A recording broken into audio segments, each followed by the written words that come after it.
¿Qué tal, amigos? Mi nombre es Yoxan Berumen y les doy la bienvenida a un nuevo capítulo de Cuántos Cuentos Cuentas. El día de hoy continuaremos con el capítulo número 2 de Un estudio en escarlata, la historia en la que Sherlock y Watson se conocieron por primera vez. Y dice así: Capítulo 2: La ciencia de la deducción.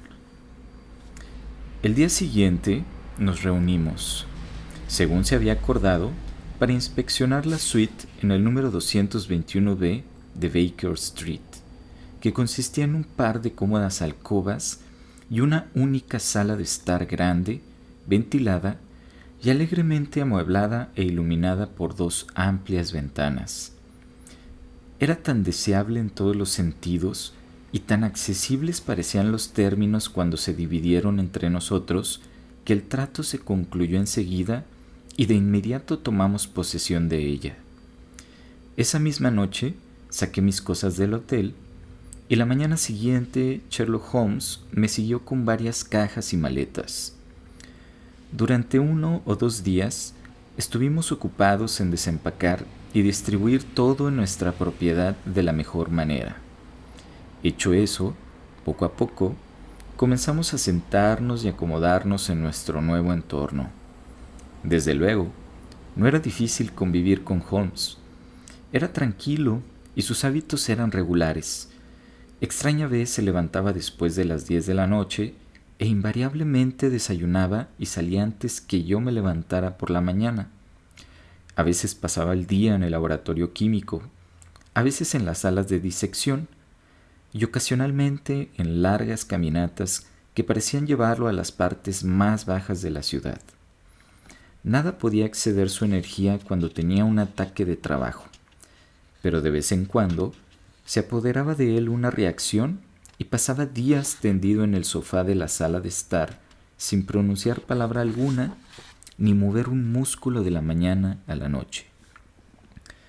En esas ocasiones he notado una expresión tan soñadora y ausente en sus ojos que podría haber sospechado que era adicto al uso de algún narcótico, si la templanza y la limpieza de toda su vida no lo hubieran prohibido. A medida que pasaban las semanas, mi interés por él y mi curiosidad por los objetivos que tenía en la vida se fueron haciendo más y más profundos. Su misma persona y apariencia eran tales que llamaban la atención del observador más casual. Era de estatura, medía más de 1,80 m. Era tan delgado que parecía ser considerablemente más alto. Sus ojos eran agudos y penetrantes, salvo durante esos intervalos de letargo a los que he aludido. Su nariz delgada, como de halcón, le daba a toda su expresión un aire de alerta y decisión. Su barbilla también tenía la prominencia y la rectitud que caracterizan al hombre de determinación, y sus manos estaban invariablemente manchadas de tinta y de productos químicos, aunque poseía una extraordinaria delicadeza de tacto, como frecuentemente tuvo ocasión de observar cuando lo vi manipular sus frágiles instrumentos filosóficos. El lector puede considerarme un entrometido desesperado al confesar cuánto estímulo este hombre hacía hacia mi curiosidad y cuán a menudo me esforcé por romper la resistencia que mostraba sobre todo lo que se refería a sí mismo. Sin embargo, antes de emitir un juicio, es prudente recordar lo carente de objeto que era mi vida y lo poco que podía llamar mi atención. Mi salud me impedía aventurarme a salir a menos que el clima fuera excepcionalmente favorable y no tenía amigos que me visitaran rompiendo la monotonía de mi existencia diaria. En estas circunstancias, alabé con entusiasmo el pequeño misterio que rondaba a mi compañero y dediqué gran parte de mi tiempo a tratar de desentrañarlo. Era seguro que no estaba estudiando medicina. Él mismo, en respuesta a una pregunta, había confirmado la opinión de Stamford sobre este punto. Tampoco parecía haber seguido ningún curso de lectura que pudiera servirle para obtener un título en ciencias o cualquier otro portal reconocido que le permitiera entrar en el mundo oculto. Sin embargo, su ardor por ciertos estudios era notable, y dentro de límites excéntricos, sus conocimientos eran tan extraordinariamente amplios y minuciosos que sus observaciones me han asombrado bastante. Seguro que ningún hombre trabajaría tan duro ni obtendría información tan precisa a menos que tuviera un fin definido a la vista. Los lectores desganados rara vez son notables por la exactitud de su aprendizaje. Ningún hombre abruma su mente con pequeños asuntos a menos que tenga una muy buena razón para hacerlo. Mas su ignorancia fue tan notable como su conocimiento. De literatura, filosofía y política contemporáneas parecía no saber casi nada.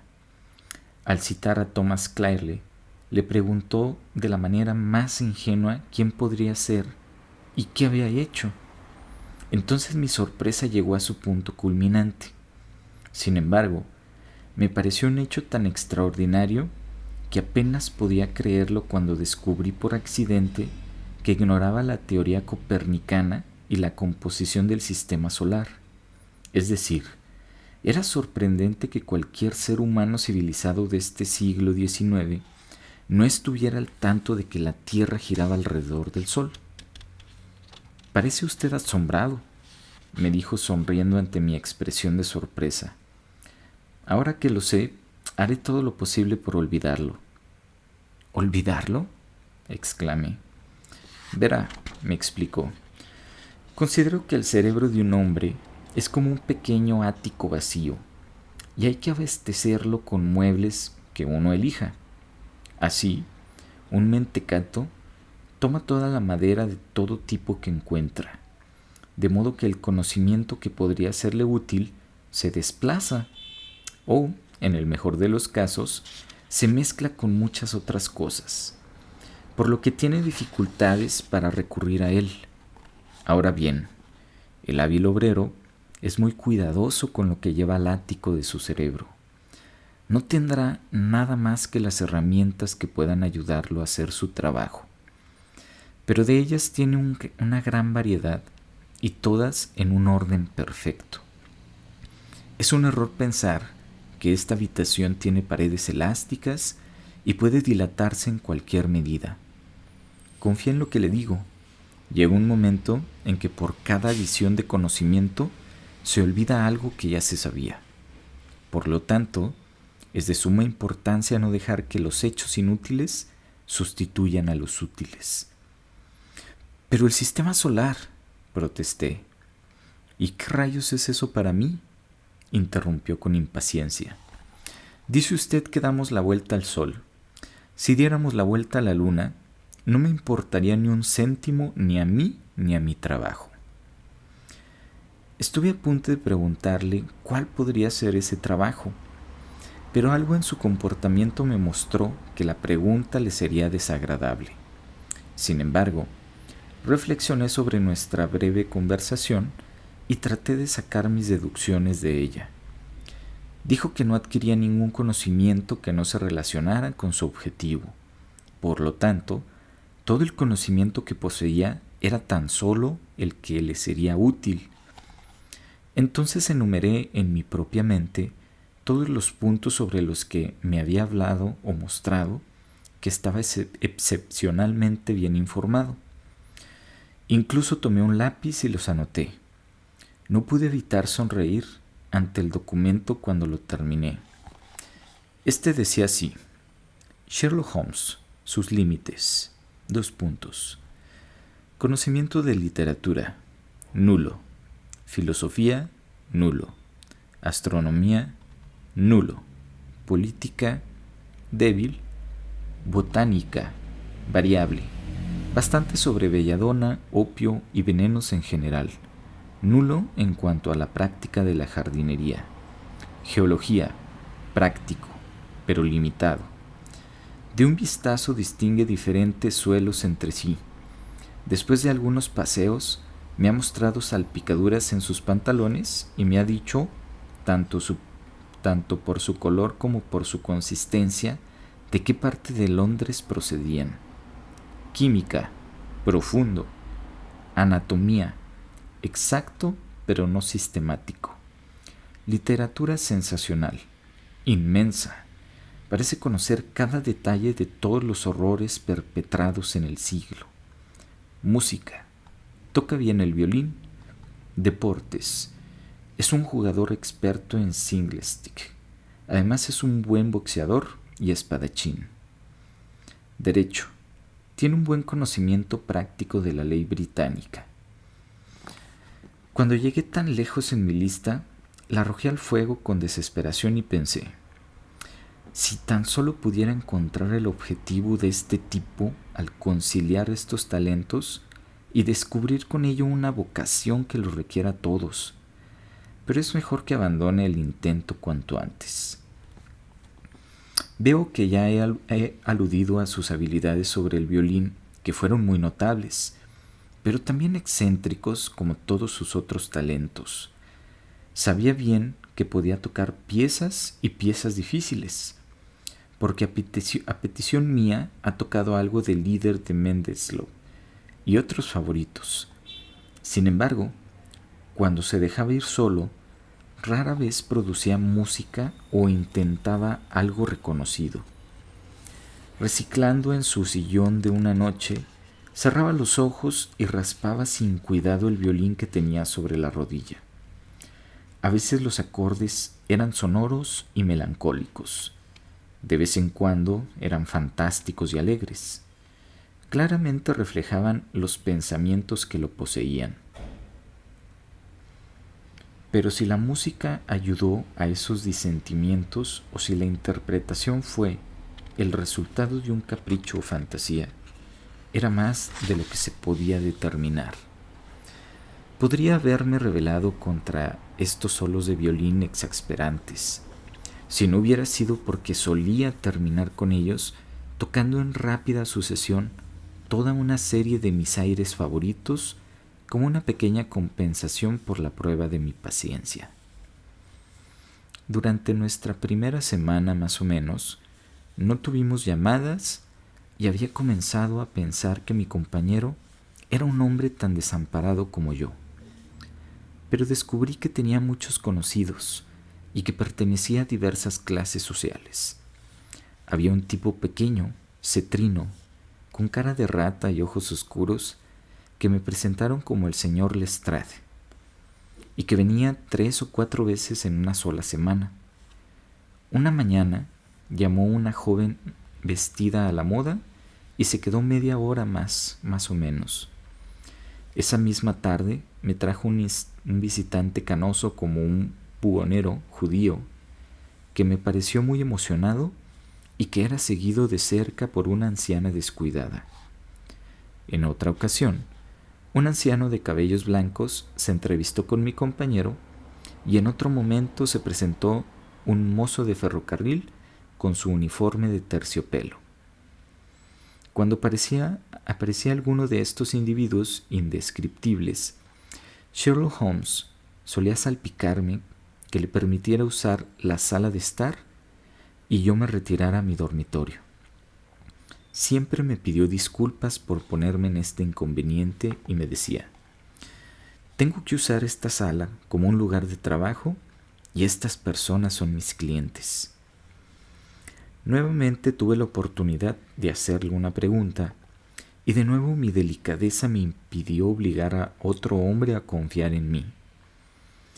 Imaginé en ese momento que tenía alguna razón de peso para no aludir a ella, pero pronto disipó la idea al abordar el tema por su propia cuenta. Fue el 4 de marzo, como tengo buenas razones para recordar, cuando me levanté un poco antes de lo habitual y descubrí que Sherlock Holmes aún no había terminado su desayuno. La casera se había acostumbrado tanto a mis hábitos tardíos que no habían colocado mi lugar ni preparado mi café. Por ello, con la irrazonable petulancia de la humanidad, toqué el timbre y le di una breve insinuación de que estaba listo. Luego, tomé una revista de la mesa e intenté pasar el tiempo con ella, mientras mi compañero masticaba en silencio un pan tostado. Uno de los artículos del periódico tenía una marca de lápiz en el encabezado y por la naturaleza comencé a recorrerlo con la mirada. Su título, algo ambicioso, era El libro de la vida, e intentaba mostrar cuánto podía aprender un hombre observador mediante un examen preciso y sistemático de todo lo que se cruzaba en su camino. Me pareció una notable mezcla de astucia y absurdo. El razonamiento fue estrecho e intenso, pero las deducciones me parecieron inverosímiles y exageradas. El escritor afirmó que podría sondear los pensamientos más íntimos de un hombre con una expresión momentánea, un movimiento de un músculo o una mirada de un ojo. El engaño, según él, era imposible en el caso de que alguien entrenado para la observación y el análisis realizara el análisis. Sus conclusiones fueron tan infalibles como tantas proposiciones de Euclides. Sus resultados parecían tan sorprendentes a los no iniciados que, hasta conocer los procesos mediante los cuales había llegado a ellos, bien se podía considerarle como un nigromante. El escritor decía: de una gota de agua, una persona lógica podría inferir la posibilidad de un Atlántico o un Niágara sin haber visto ni oído hablar de uno u otro. Así que toda la vida es una gran cadena, cuya naturaleza se conoce siempre, y cuando se nos muestre un solo eslabón de ella, como todas las demás artes, la ciencia de la deducción y el análisis es una sola que puede adquirirse mediante un estudio prolongado y paciente. Ni siquiera la vida es lo suficientemente larga como para permitir que un mortal alcance el más alto nivel posible de perfección en ella. Antes de pasar a los aspectos morales y mentales del asunto que presentan las mayores dificultades, el investigador debe comenzar por dominar problemas más elementales que, al encontrarse con un compañero mortal, aprenda de un vistazo a distinguir la historia del hombre y el oficio o profesión a la que pertenece.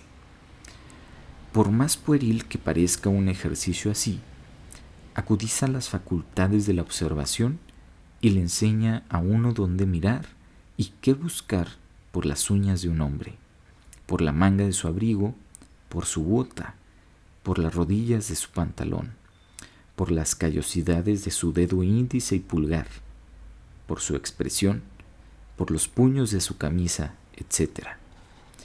Pues por cada una de estas cosas se revela claramente la vocación de un hombre. Así, es casi inconcebible que todo esto unido no logre iluminar al investigador competente en cualquier caso. ¡Qué tontería indescriptible!, exclamé golpeando la revista sobre la mesa. Nunca leí tanta basura en mi vida. ¿Pero qué sucede?, inquirió Sherlock Holmes. Bah, este artículo, repuse señalándolo con mi cuchara mientras se sentaba a desayunar. Veo que lo ha leído desde que lo marcó. No niego que está escrito con inteligencia, aunque me irrita. Es evidente que es la teoría de algún sillón que desarrolla todas estas pequeñas y pulcras paradojas en el aislamiento de su propio estudio. No es práctico.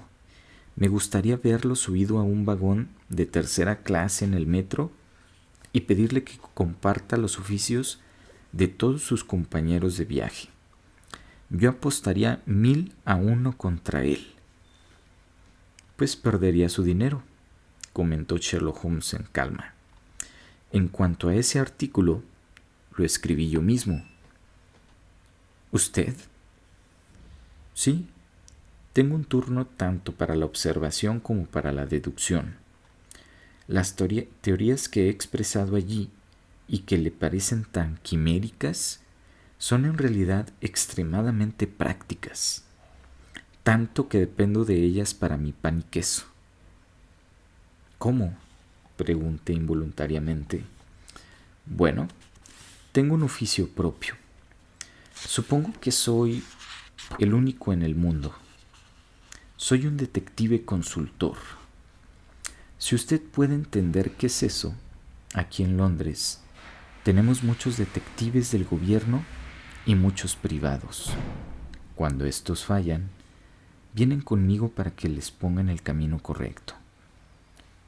Me presentan todas las pruebas y, en general, puedo aclararlas con la ayuda de mi conocimiento de la historia del crimen. Hay un gran parecido familiar en cuanto a las fechorías, y si se tienen todos los detalles de un millar al alcance de la mano, es extraño que no se pueda desentrañar el mal primero. Lestrade es un detective muy conocido. Hace poco se metió en la niebla por un caso de falsificación y eso fue lo que lo trajo aquí.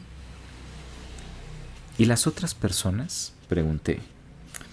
En su mayoría son enviados por agencias de investigación privadas.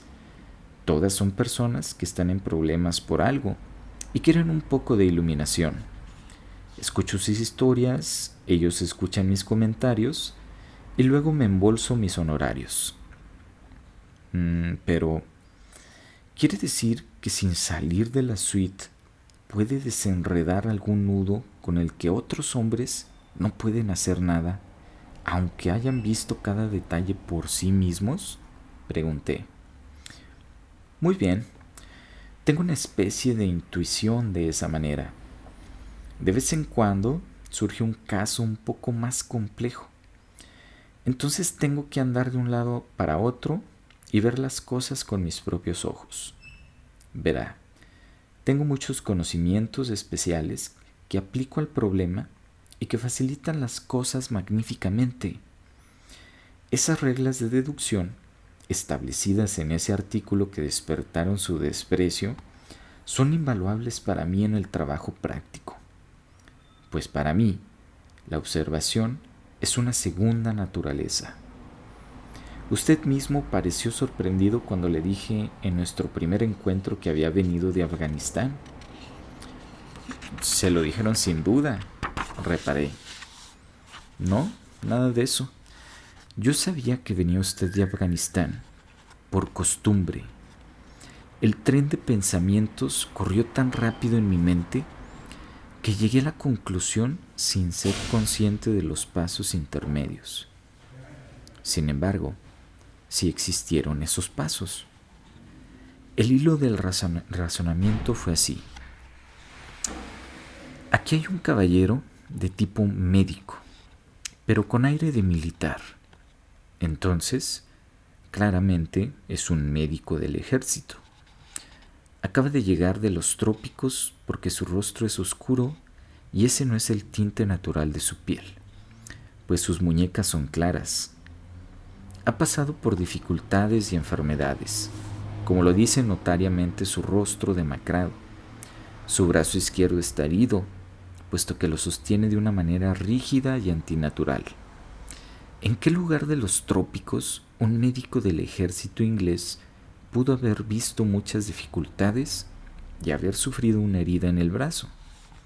Es obvio que en Afganistán. Todo el hilo del pensamiento no tardó ni un segundo y luego le comenté que venía de Afganistán y que estaba asombrado. Es bastante simple como lo explica, le dije sonriendo. Me recuerda usted al Dupin de Edgar Allan Poe. No tenía idea de que esas personas existieran fuera de la literatura. Tras decir esto, Sherlock Holmes se levantó, encendió su pipa y observó. Sin duda piensa que me está felicitando al compararme con Dupin. Ahora, en mi opinión, Dupin era un tipo muy inferior. Ese truco suyo de interrumpir los pensamientos de sus amigos con un comentario oportuno, después de un cuarto de hora de silencio, Es realmente muy vistoso y superficial. Tenía algún genio analítico, sin duda, pero de ninguna manera era un fenómeno como Poe parecía imaginar. ¿Ha leído las obras de Gaboriau?, pregunté. ¿A Lecoq se le ocurre la idea de un detective? Sherlock Holmes resopló con ironía y exclamó molesto. Lecoq era un miserable inepto. Solo tenía una cosa que aludarle: su energía. Ese libro me enfermó en gran medida. La pregunta era cómo identificar a un prisionero desconocido. Podría haberlo hecho en 24 horas, pero Lecoq tardó 6 meses. Bien podría ser un libro de texto para que enseñara a los detectives lo que deben evitar. Me indigné bastante porque 2 personajes a los que había admirado fueran tratados con ese estilo arrogante y caminé hacia la ventana, donde me quedé mirando hacia la concurrida calle pensando: este tipo puede ser muy inteligente, pero sí que es muy engreído.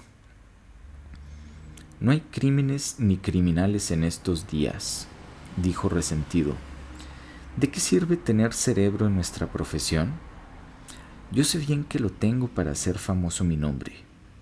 Ningún hombre vive o ha vivido jamás que haya aportado la misma cantidad de estudio y de talento natural a la detección de delitos como lo he hecho yo.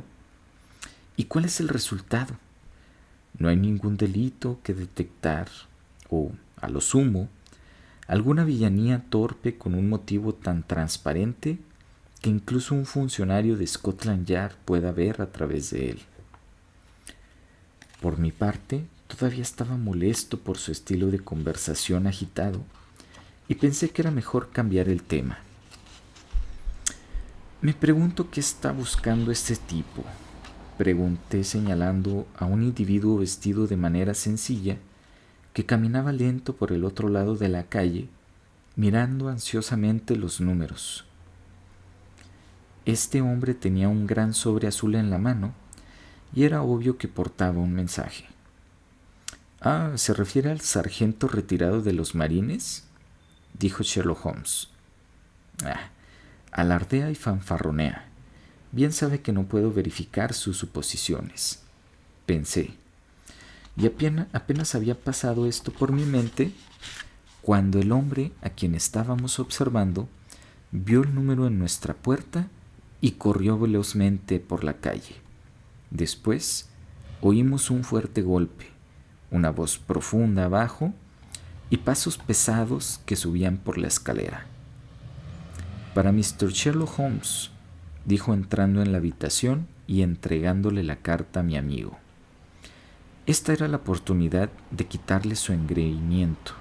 Lo pensé poco cuando decidí lanzar este tiro al azar y dije con voz suave: «¿Puedo preguntarle, caballero, cuál es su oficio?»